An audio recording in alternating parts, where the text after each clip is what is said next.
Welcome to the Hidden Palace with Skyblaze.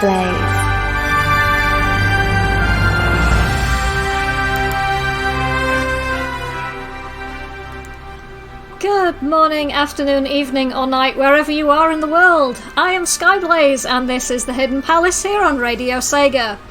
It is my 101st episode, and thanks to everybody who tuned in last week for my 100th episode celebration, and to anyone who's tuning in today, or in fact has ever tuned in.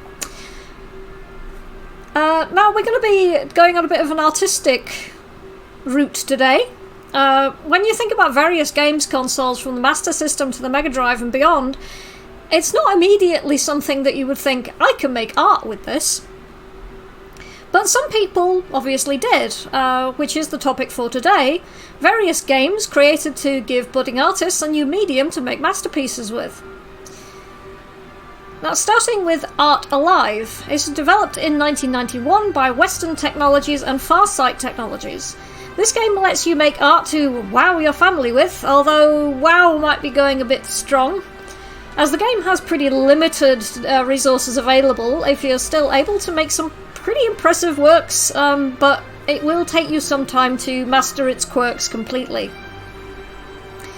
When you start the game itself, you're presented with a black and white title screen that colours itself in the longer you watch it, but you can skip past this in order to get to the workspace. Pressing start will show you your tools and other options. This include colours, paintbrush, spray can, eraser and stamps, which show a selection of animated images including a man, a woman, a dog, as well as classic characters like Sonic, ToeJam and Earl. Darren was telling me on Facebook earlier that they actually had a copy of this. I think they might still have it. It is a bit limited in terms of what it is capable of, but like things like Microsoft Paint, if you spend a long time with it, it's possible to make something that's actually quite nice. But it does take some work. Darren was also nice enough to link me the video for the intro for Art Alive, which does have some music on it. It's kind of basic music, but it sounds okay. And because ToeJam and Earl was mentioned, I'm going to have a ToeJam and Earl OC remix. So from Vert, we've got ToeJam and Earl Wake Up OC remix. But first, we've got Art Alive intro, which was sort of requested, suggested, or something by Dylan. So have a listen, and I'll speak to you again after the music break.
You're listening to The Hidden Palace with the wonderful Skyblaze, only on Radio SEGA. Well, I guess if you're here, it's not that well hidden, is it?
And we are back, and that was Toe Jam and Earl Wake Up OC Remix from Vert.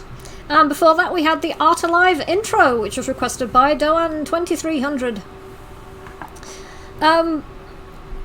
Veritex brought up the Mega Drive mouse, which I'm going to talk a bit more about later. But yes, several art type programs that I'm going to mention tonight were in fact compatible with the Sega mouse. And I'll talk a bit more about the Sega mouse later. One other interesting thing about Art Alive is that it was actually released before Nintendo's Mario Paint. Isn't that interesting?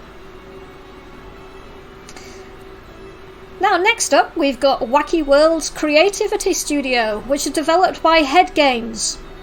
That just makes me think of that song by Foreigner. I don't wanna play those head games. Maybe that's just me. It was published by SEGA in 1994. This is more of an interactive diorama game where you can visit 6 different worlds, quote unquote. Space, fantasy, horror, jungle, underwater, and home. Each world takes you to a preset scene with various characters and objects already laid out before you, but with your hand cursor you can pick up and move them around. At the top and bottom of the screen will be menus for more options. The upper menu shows you a book with pages of objects that you can add to the scene, such as tree trunks and its leaves, aliens, pumpkins, and all sorts of other stuff. To the right of the main book menu you're looking through, you'll also have books for the other worlds, meaning you can access items from other worlds to add to the selected scene. So you can have a jungle in space if you particularly wanted to. I suppose, like, create some of the things from Doctor Who, I guess. Or Star Trek. The bottom menu lets you reset the scene or remove all objects so you can start with an empty scene. You'll also be able to stop and start the scene, as well as change your hand, which will let you select, delete or change colour of the objects. Now, the scenes aren't the only thing you can do. You can also play some music instead. In the bottom menu you also get a stereo icon, which takes you to the music menu screen. Here you'll see a tower of preset tunes, and around the outside are 4 robots which are holding instruments that you can change. This robot will then play alongside the main tune you have active. You can change the speed not only of the main tune, but also the various instruments your robot band play. Once you have your tune sorted, you can move back to your scene where it will continue to play. When you want to move to another scene, your guide to these various worlds is Sonic in a UFO. Okay. But he's not the only Sega character you can see. You can also find Tails, Echo, and Toe Jam and Earl again, with them various books to add to your scenes. But it's not only these characters, as you can also get access to the Toe Jam and Earl music track to use in the background of your scene. Don't say jungle in space. And yeah, Greyfor made a typo that involved the word I, and now there's lots of I puns going on in the chat. I'm going to pretend that I have not seen them. And Doan's saying not any actual space characters like, I don't know, Opa Opa or Harrier. Yeah. Well, I suppose Toe Jam and Earl are from space. But yeah, and Echo went to space. Sonic a UFO is just really random, though. Oh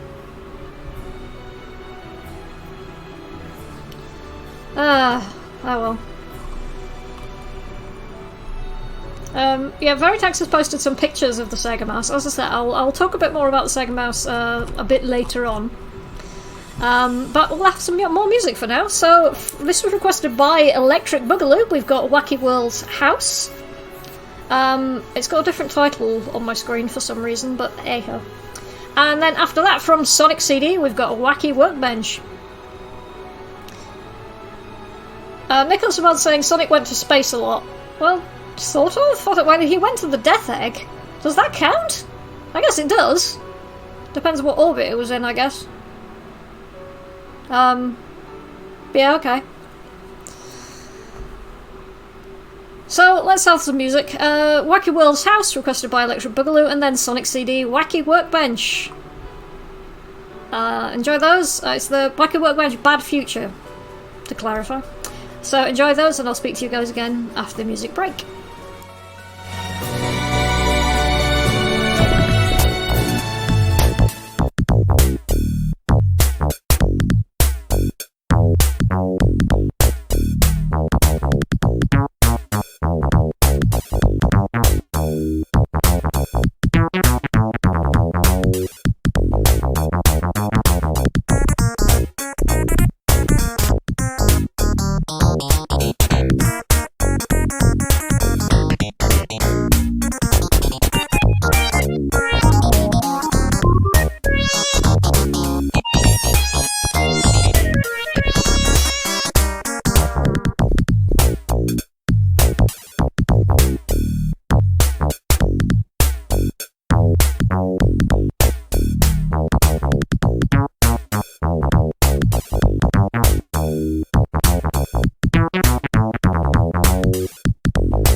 To Radio Sega, playing the best Sega music 24/7.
Okay, for some reason, Radio DJ decided to skip a track. I'll fix it in a minute. Ah, well, that was Sonic CD Wacky Workbench, and before that we had Wacky World's House, requested by Electric Boogaloo. And yeah, the Twinkle Twinkle Little Star thing is actually from the next segment. It skipped my talk bed for some reason. I'm not quite sure why. I'll fix it in a bit. So I have a talk bed. I have to move a talk bed, and I've now got one missing.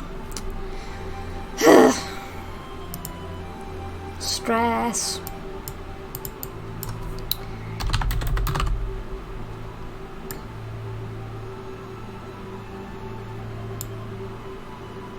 Right, there we go. Anyway, next up we've got Fun and Games. So it's released in 1993 for the Mega Drive by Trade West in the US and by Sony in Europe. This game gives you a selection of simple games and creative features to enjoy. Starting with the art, we've got the paint option. Now, this is pretty similar to Art Alive. You're taken to a basic paint screen where you can create to your heart's intent. Alongside your paintbrush, you can add pre-made images like palm trees, cars, and even a watermelon that's partially eaten. Alright then. The pre-made images appear to be monochrome, meaning you get to colour them in however you want, so you can kind of make a bit of a colouring book for yourself, I guess. If you've made a mistake, you'll find an undo, also which actually labelled as an oh no button, which amused me. We will undo the last thing you did, even handily cries out oh no when you press it. That just makes me think of Lemmings. Along with the visuals, you can add some audio to your art with fairly short tunes, such as Pop Goes the Weasel and Happy Birthday, which is a shame I didn't have this for last week, for Viper's birthday.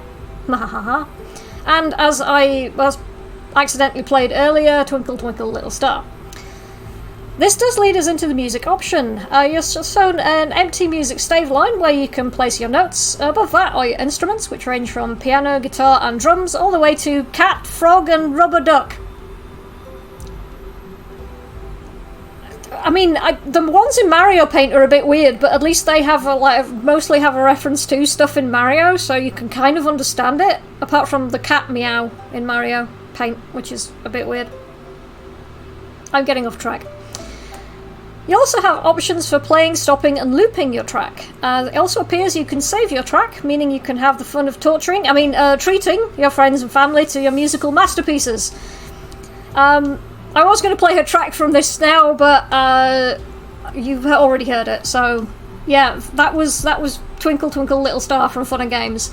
Most of the loops from this are really super short, like 30 seconds or less, and they're really quiet for some reason. So you've already heard it, sod it, let's move on. What have we got going on in the chat, guys? It's still Viper's birthday week. Yeah, I suppose. Greyfall's putting up an image of a rubber duck on a swimming pool. And Darren saying, cat piano! Frost is saying, wait, this show is Sega Education, right? Does that make us Skyblaze's pupils? If you like. I prefer students than pupils. Students sounds more sophisticated. And yes, Viper is still an adult fetus. Is true. I'm actually the originator of that joke and I feel vaguely guilty about it. Especially since it's a joke I nicked from Formula 1 fandom. Because that went around after Max Verstappen won the 2016 Spanish Grand Prix. When I think he was only 18. And he's from the Netherlands where you have to be, I think, 19 to get a regular driver's license. So Max Verstappen had his Formula 1 Super license before he was legally able to get a regular driving license in his home country. Yeah. Doan's posted a video of the Meowsic keyboard and somebody playing the Megalovania music from that game that everybody loves. Undertale. One of the most fun things I've seen done with the ridiculous Meowsic keyboard, the keyboard that looks like a cat face, the 8-bit guy has another channel called 8-bit Keys where he modified it so it would actually have an output, and then did a piece of music on it, including I think he actually did include the setting on it where it does make meows when you press the keys. It amused me, but I am easily amused.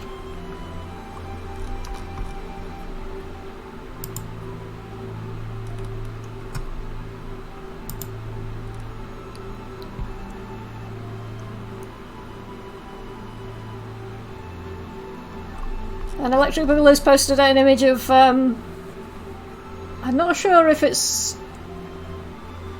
definitely a Mercedes, but I'm not sure if it's Hamilton or Bottas. No one's saying they should have called it Meow Glovania though, the Megalovania played on the Meowsic keyboard. Fair enough. And yes, pupils is an eye pun, but I was trying to avoid more puns. I am not a fan. Anyway, let's move on. So let's have some more music then. So from Sonic and the Black Knight, we've got a soft cover of It Doesn't Matter, I use this one because it's the version that's played when you're displaying the fan art that's in Sonic and the Black Knight. It's a really nice cover, actually. And Resident SC is saying it's Bottas. It's difficult to see the 77 through all the smoke that's being thrown up by the tyres. But yeah, you're right, you can see the 77. Alright, moving on. Then after It Doesn't Matter, we've got Res, Area 1 and Earth, Radio Sega Mix. So it's the nice short one. Well, shortish. So enjoy those, and I'll speak to you guys again after the music break.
Hi, I Need Fruit here from Club Sega, and you're listening to the 100th episode of The Hidden Palace with Skyblaze. Please invite me back to the palace. Let me in. Let me in!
And we are back.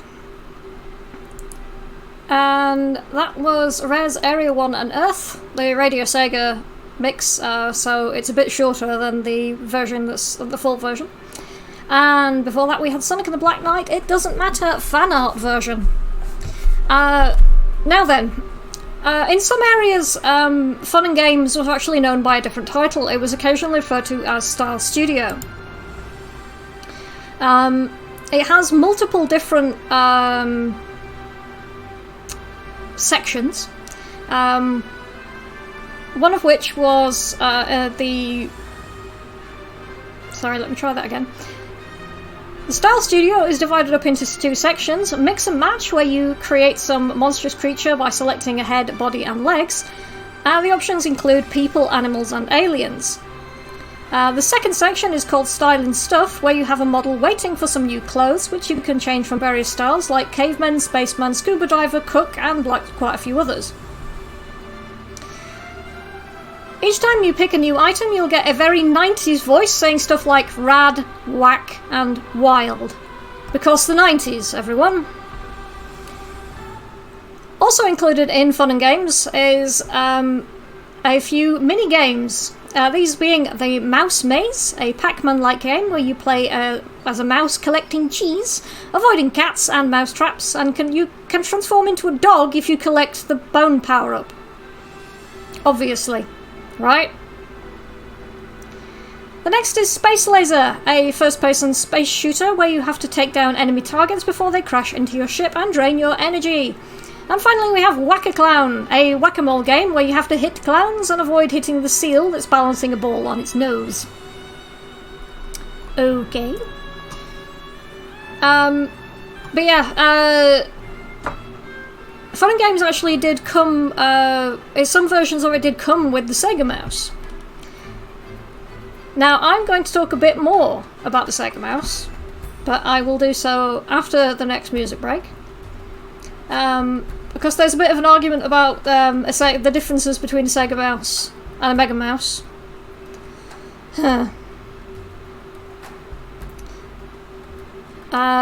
Because there is a difference between them. It's kind of confusing, but I'll try and break it down a bit later. I don't know why Frost has posted a picture of something from, looks like it's from Yakuza. Oh, that's right, okay. Because the 90s, everyone.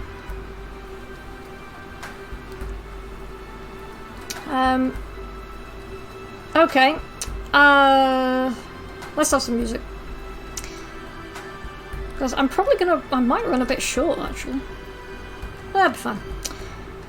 So let's have some more music then. So from Ben Briggs and Prototype Raptor we've got Rolling Start from Daytona USA, and then from Stereo Pixel we've got from Underground Zone, Generation Modern Style. Because I felt like it. I have no excuse for why I picked these, it's just what I felt like listening to. So enjoy those, and I'll speak to you guys again after the music break.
Hey you!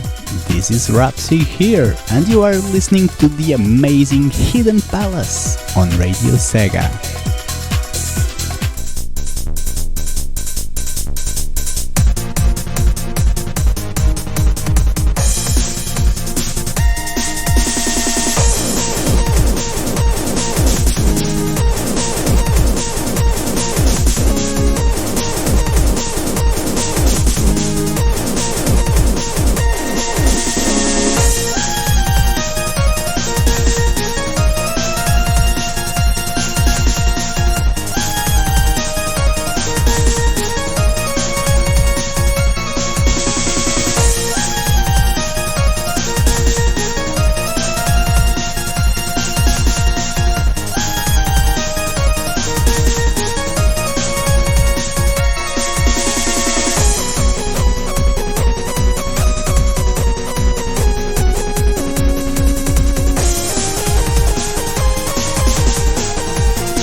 Splendid. Apparently the sound is gone.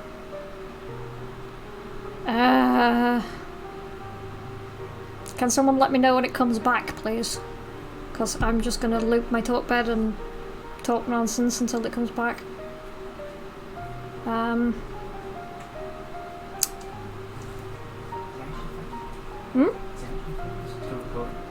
Still recording. Still working.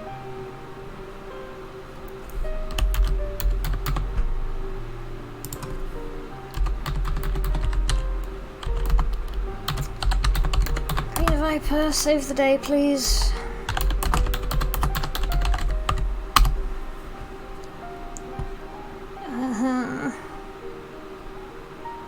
Why? I was going to talk about the Sega Mouse and the Mega Mouse. There's a slight upside. Hmm? You did mention you were running a little quick. Yeah, I know, but this wasn't quite what I had in mind. I have other ways of filling time. This is like, I'm going through this way too fast. I know. I'll have it go silent for a bit. Wait, no. No.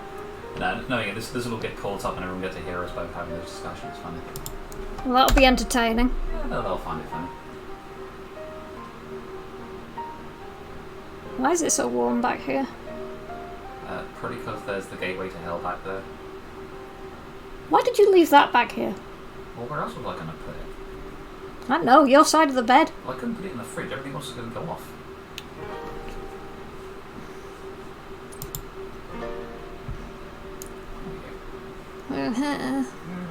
Music playing. Okay. Which music? Pretty much picking up where we left off. Okay, cool.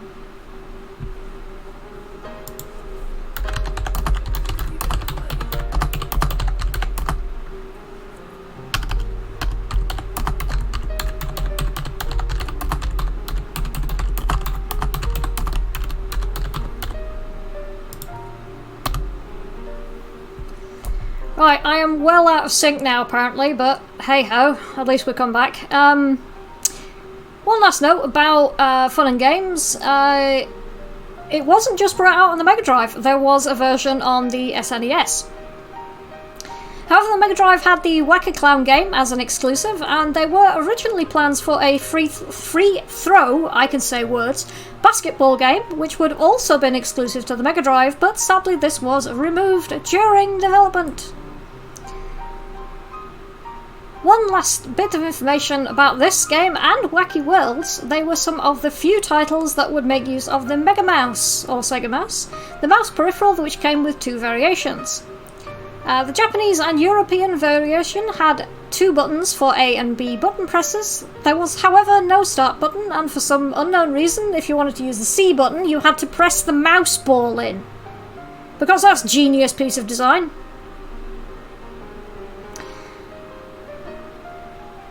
This version that was available in Japan and Europe was usually referred to as the Sega Mouse, in order to differentiate it from the American version, which is often called the Mega Mouse, despite the fact that in America it was called the Genesis. I am confused. However, the American version actually had a slightly more sensible approach when it came to buttons. Yeah, I know, America got the better version of something that's to do with video games. I was shocked too.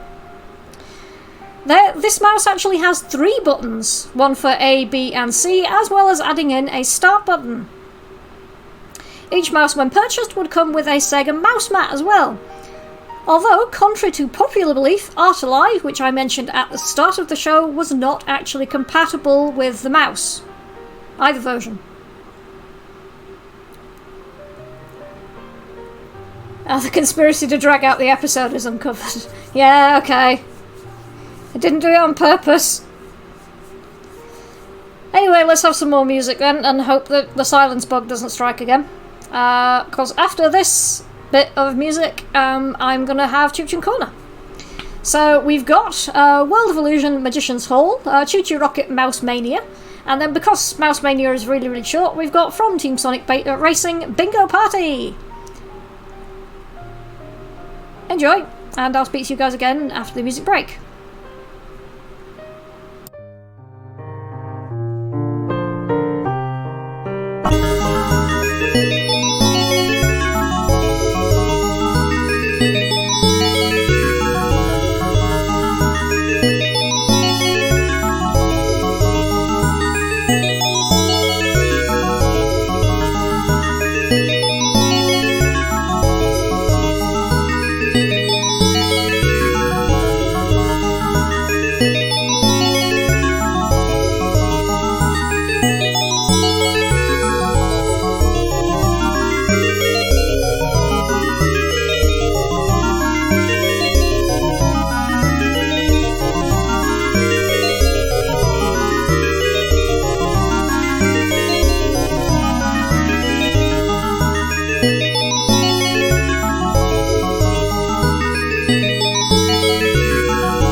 You're listening to Radio Sega, playing the best Sega music 24/7.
We are back, and that was Team Sonic Racing Bingo Party. Before that we had from Choo Choo Rocket Mouse Mania, and then from World of Illusion starring Mickey Mouse and Donald Duck we had Magician's Hall.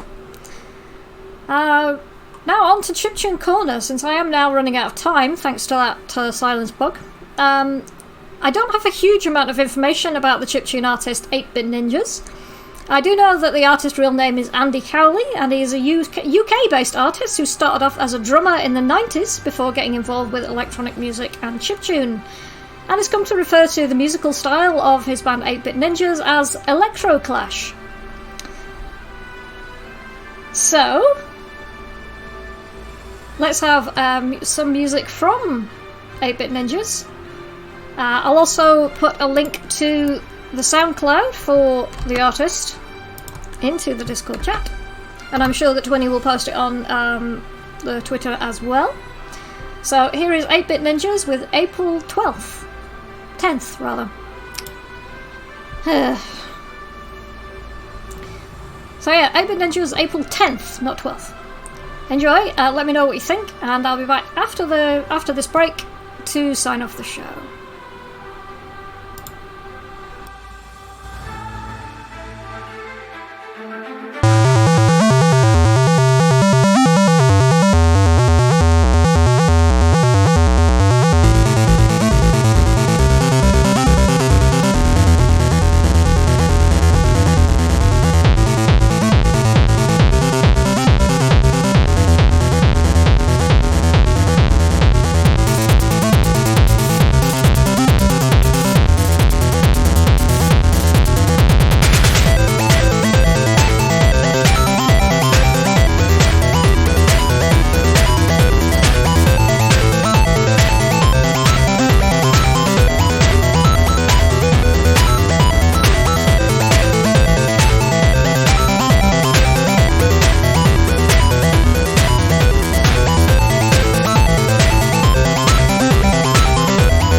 we are back. And that was 8-Bit Ninja's April 10th. I encourage you to check out their SoundCloud. They've got some pretty good tracks on there. Some of them actually have vocals, which is unusual for a lot of chiptune work. But yeah, thank you to everybody for tuning in and being patient during the silence bug problem and during the inane conversation I was having with Greyfall. Coming up, we've got Saturday Night Sega with Gavi, and in the following week we've got Glitch at 9 PM on Tuesday. You can also check out my husband Greyfall's Tuesday night's Twitch stream. There are other Twitch streams going on during the week. I'm sure there's a schedule for them somewhere, but I'm not sure where it is.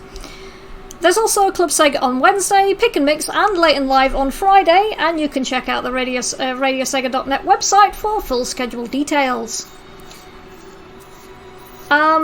Also, I hadn't had a chance to announce it last week because it hadn't yet been confirmed, but Hidden Palace is going to be getting its own t-shirts. If you've seen the design that I've previously posted, then that's or the one, I think Twinny posted it at the beginning of the show on Twitter. Yeah, that's the t-shirt design. So very soon you will be able to buy a Hidden Palace t-shirt, which has the bird person with the cat blob on it. So hooray for the cat blob. I've not got a link for it yet because it hasn't yet gone up on the merch site, but as soon as it does I will post links for it. As usual, you can suggest topics to me through Twitter, Discord and Facebook.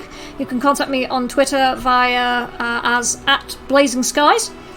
On Radio Sega Discord I am @Skyblaze.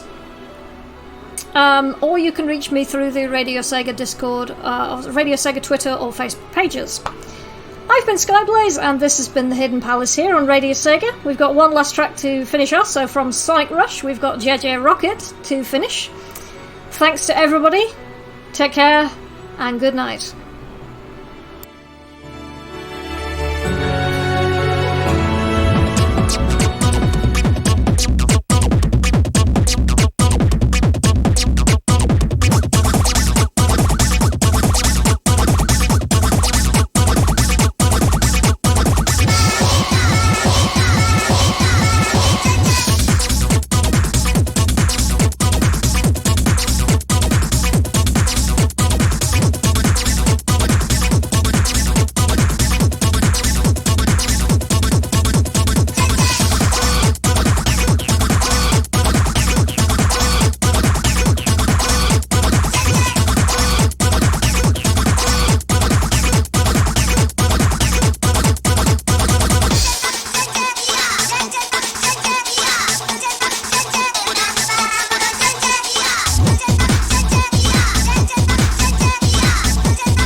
Enjoyed the show? Check out the full Radio Sega live schedule at radiose.ga/shows. Radio Sega, playing the best Sega music 24/7.